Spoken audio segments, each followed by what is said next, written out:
Terceiro ano. Nossa aula de hoje é uma aula resumo de todo o capítulo Corpo e Alma que tivemos ao longo dessas últimas semanas, tá? A aula de hoje ela é um apanhado de tudo que foi visto, partindo de uma análise e uma ideia de que podemos fechar como um conceito único a relação corpo e alma, tá? A gente viu ao longo das últimas aulas que a relação corpo e alma ela nasce na Grécia Antiga, tá? A qual tivemos uma distinção entre o conceito de corpo e o conceito de alma, tá? Tanto como o corpo físico, ou seja, física, e o psique, no caso, a alma. São duas coisas distintas, a qual teve uma difusão tanto pelo processo de cristianização, ou seja, ela serviu como base teórica para todo o pensamento cristão ao longo do século, de todo o século I até o século XV.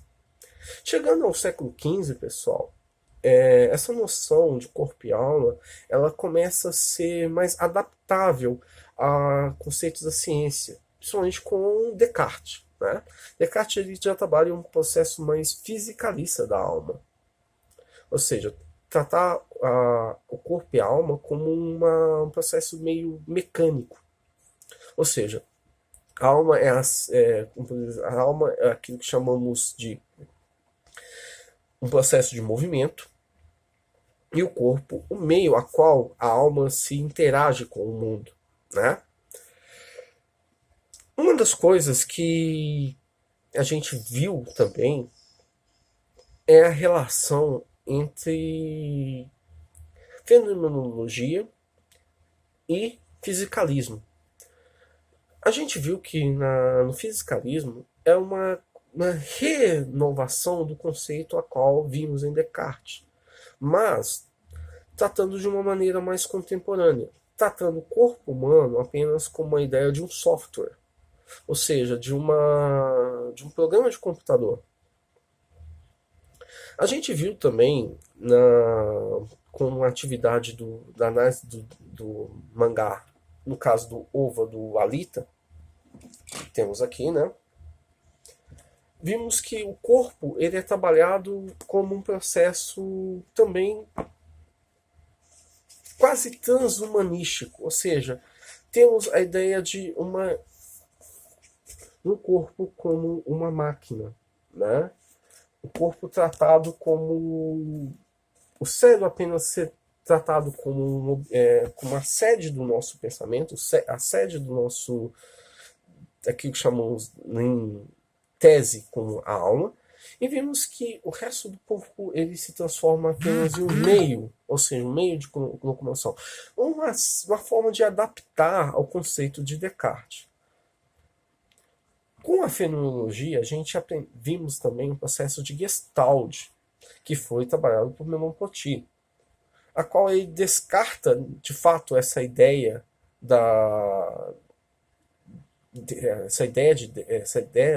cartesiana e parte para o princípio de uma existência interativa com o mundo.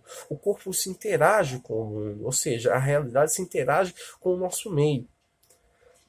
Com isso, pessoal, eu vou fazer uma pequena observação aqui e vou trabalhar com um filme hoje com vocês, tá? Hoje eu vou apresentar uma ideia sobre aquilo que chamamos de transhumanismo. O que é o transhumanismo?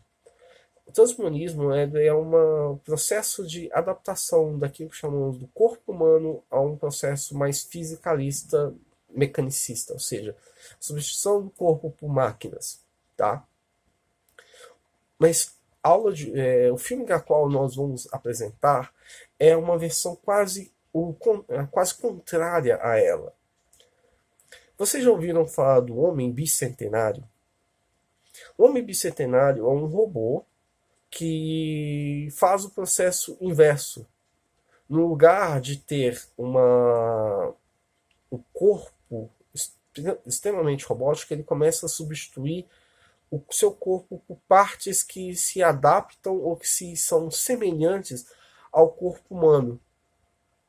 E a única coisa que ainda mantém a sua parte mecânica é ainda o seu cérebro positrônico. Então, é um processo inverso ao fisicalismo, tá? Vou deixar esse filme aqui embaixo para vocês para assistirem, tá? E vocês terão que fazer uma atividade dissertativa sobre ele, tá? A aula de hoje encerra por aqui, pessoal. Na próxima semana nós vamos iniciar uma outra matéria, tá? E espero que vocês tenham uma boa semana, bons estudos e façam as atividades, tá? Um abraço para todos e até mais.